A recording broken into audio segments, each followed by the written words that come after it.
Après le 26 mars 2024, date à laquelle la transition en cours est arrivée à son terme, plusieurs partis et associations politiques comme la Démocratie PASJ, le RPM, le Parrainant, le PDS, le ILMA ou encore le M5 RFP Malikoura appellent tous les autorités à se prononcer sur la fin de la transition. La classe politique malienne est dans son droit de réclamer des clarifications. Il y avait eu un communiqué du gouvernement parlant d'un léger report des élections.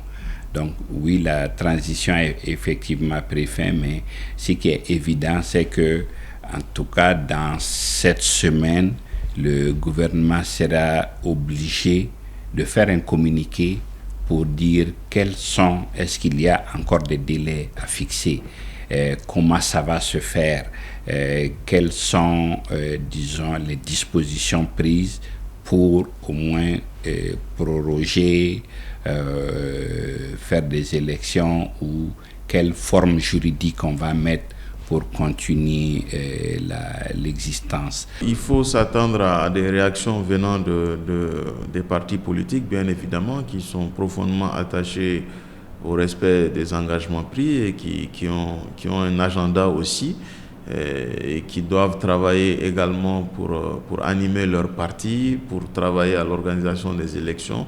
À ces partis-là, il faudrait leur apporter des réponses. Et je pense que leur réaction est tout à fait normale. Un parti politique, en tout cas tant qu'on est en démocratie, un parti politique doit travailler pour préparer les élections et en tout cas porter ses projets pour les élections.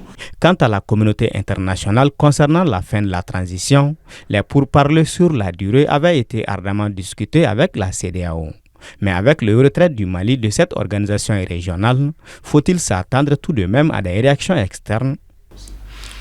Les partenaires et la communauté internationale ne peuvent que demander encore une fois une clarification.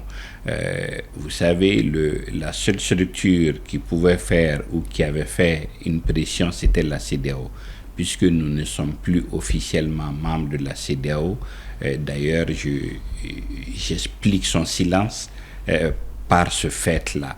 Parce qu'en d'autres temps, elle serait venue avant pour faire le constat et faire d'autres propositions.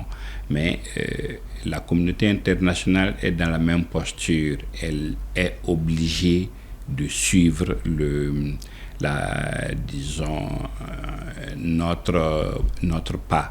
Dans les communiqués des partis politiques, dont la majorité perçoivent d'un mauvais œil cette situation, chacun en ce qui lui concerne exhorte le gouvernement à œuvrer pour le retour à l'ordre constitutionnel démocratique.